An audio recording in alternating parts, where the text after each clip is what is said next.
Hello, everyone. Welcome to My Gigsters, an exclusive podcast for rideshare and delivery drivers in Australia. In today's episode, we have another Gigster from our own community, Sal, who's going to share about his experience of working as a rideshare driving in Australia for the last 2 years. Now, watch out. Sal has got some amazing tips and tricks to share with you. There's someone who came on our podcast earlier. His name is Josh Farr. He called this as the University on Wheels. And you are there talking to a lot of people, and communication is the key. I see every rideshare driver who have been successful and who love what they're doing. This is the same thing that I've heard is treat your customers and give them a great experience, because they're probably going to stay in your car for 15 minutes to a 45-minute drive. But all you can do is make sure they're comfortable, they're well treated, respected, their privacy is being, or they're kept, respected. And at the end of the ride, they feel they are safe and they've been taken to wherever they need to be taken. So I liked really that 4 questions. I'm definitely going to put that on the podcast description for anyone to steal it and use it. In hindsight, does having a great customer experience help you get more rides, help you earn more? Is it true? Look, it's very far and few between repeat passengers that I've had, but, I think having a good rating and positive comments in your profile is definitely a good thing. I try and leave the best possible impression of every single one of my passengers, so that, they don't have a negative experience with me. And a lot of people have commented on my manner, on how I treat them, on how I drive. And it's just very reassuring that I'm doing the right thing by my riders. And I find that, treating somebody as you would like to be treated is the best policy in life. And that's what I do with every one and single one of my passengers, so that, they have a positive experience That's nice. with every ride that I provide. That's really nice. I'm going to ask you, just out of curiosity, when you have this good conversation with your riders, and when you have this experience with them, good positive experience, where they've also went on about to share good feedback and stuff like that. Mm-hmm. In gig work, some days you earn good money and some days you don't. It's not about the customer, it's just about the market and demand and things like that. But in a day, if you come across an experience of having these good conversations, at the end of the day, how do you personally feel? How do you feel? Do you feel happy? What's your feeling after having a good day with customers? Okay.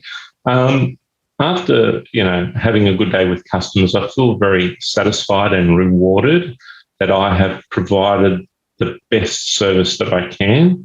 And, it gives me a feeling of satisfaction that I've been able to earn money in a very good and honest way, and providing a best quality service for the dollar that they've paid. You know what I mean? And, nothing beats good service. You sort of want to return to get more of that service. And, it's like paying it forward. Like, that customer has had a good experience with me, and they'll want to reuse that rideshare platform, not to point out any one single rideshare platform. They'll want to reuse that rideshare platform. And that's paying it forward for another driver, because I've provided a great experience, and then they want that experience again, and they're happy to reuse that rideshare platform, and it makes it better for the next rider. And I think if all drivers for rideshare can do the same thing, it's only going to provide a much better experience for each and every one of us, as well as our passengers or our riders, our customers. So, doing the right thing is only going to amplify our work because people will want to return for more of that service. That's nice. It's called the circular service economy. That's That's it. nice. That's it. Hey, just want to take a quick second to thanks for the supporters of this podcast.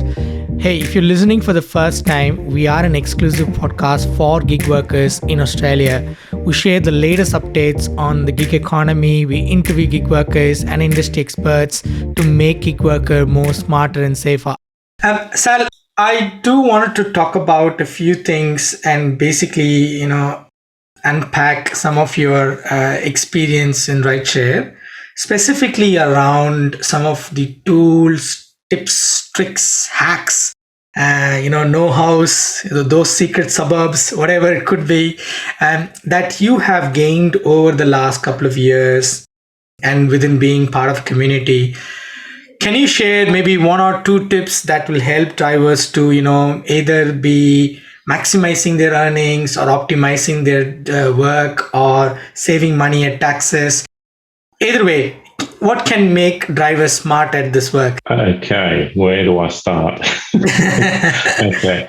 Look, I'm involved with a lot of chat groups with rideshare, and you get people saying, "Oh, I've been on for the last 2 hours and I've hardly received any rides." Now, look, that's fair enough and unfortunate sometimes, and that's how it can be with rideshare. But the formula that I use is, I know that where you live sometimes may not be the best place to try and pick up rides, right? I'm not going to be discriminatory. I'm just going to blurt out some areas where you will be guaranteed to get rides. And being a rideshare driver, one of the most important things is you must like driving. And, going to areas where you're going to get rides is one of the most important things to maximize your earnings.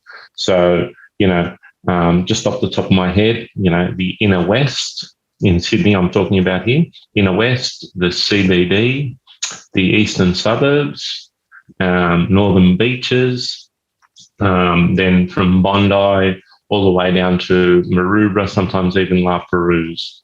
So, you just got to be smart and be in the areas that will maximize your earnings.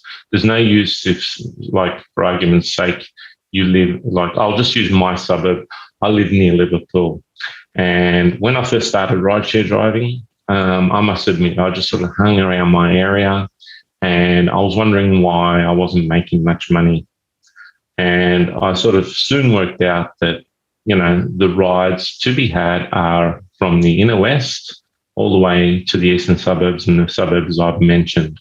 So, there's no use crying out saying I'm not getting any rides. And when you're hanging around outside those areas, don't get me wrong, you can have bad nights in those areas as well, depending on how the riders are going. And I must say, at the moment, with this pandemic on our hands, it was a bit slim pickings over the last few nights. But, you take the good with the bad.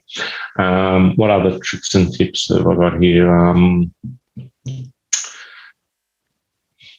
Really working those areas, I think, is what sort of given me the majority of my money. Oh, okay. Yeah. Monday nights, I find that are very, very slow. Like, I work most weeknights. I do about 3 to 4 hours every night after my daytime job. And, I work from about 6:30 till about 10:30.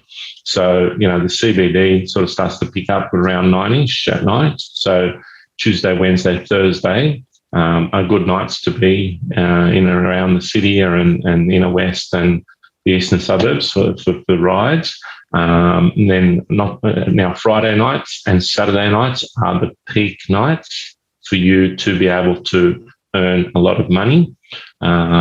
So, providing you can go online, depending on what time, if you're a full-time driver, it just depends on what hours you want to do. But for myself, I normally start around 6:30 every night.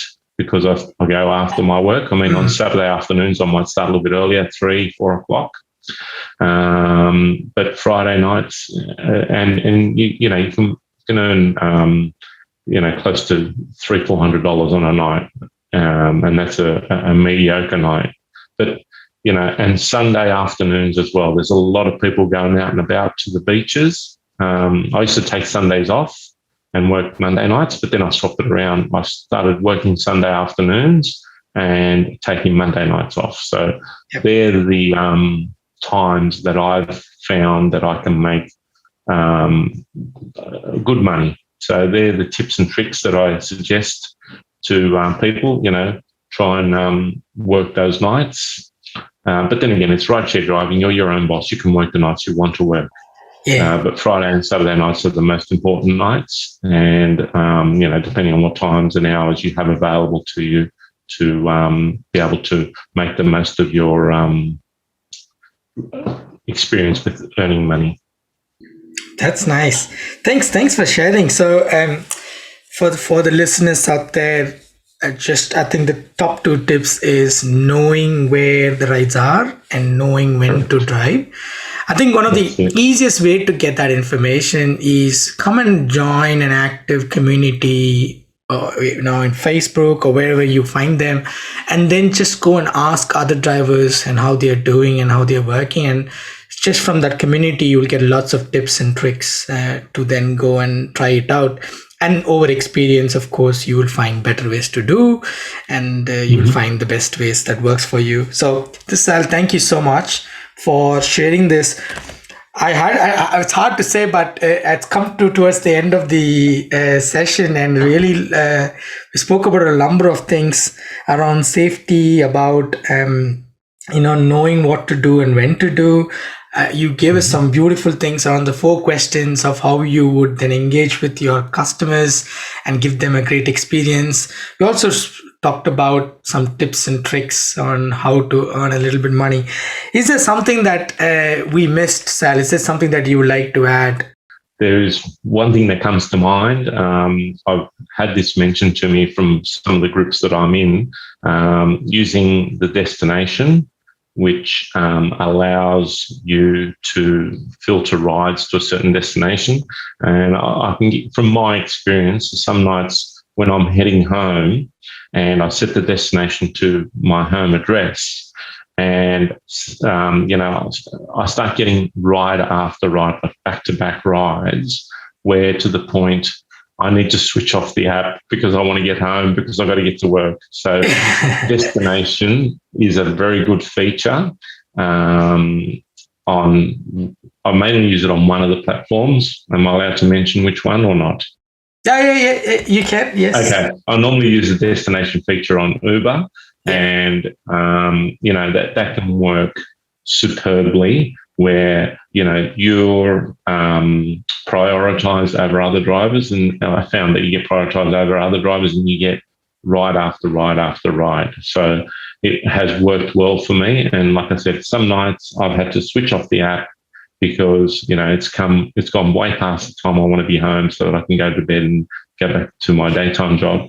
And because there's been that many rides. So definitely use the destination. Unfortunately, I only get 2 per 24-hour period, but definitely a worthwhile feature to use.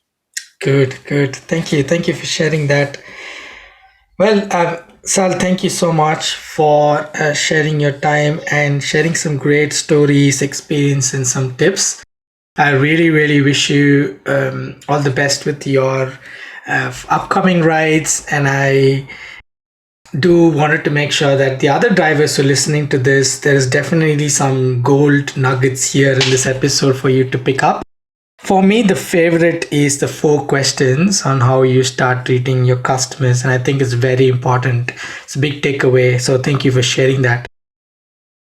So other than that, thank you, Sal. Thank you for joining us, and we'll look forward to hearing you on another episode very soon. No, you're most welcome. And Benjamin, it's been a pleasure talking to you, and I wish you all the very best with My Gigsters. You've come a long way since January, and, like they say, the sky's the limit. You've managed to get the attention of the Victorian Transport and get funding even. So that things go up and up for you. And thank you for giving me this time to share my tips and tricks. Thanks. That was another exciting and great episode. I really thank the guests for participating and sharing their story. Now, for all the listeners, thanks for tuning in again and for supporting us. Please check out our other episodes right from your favorite podcast streaming app, and also connect us on Facebook at MyGigsters, or simply visit us on our website at mygigsters.com.au. This is Benjamin signing off, and until I see you on the next episode, drive safe and take care. Bye.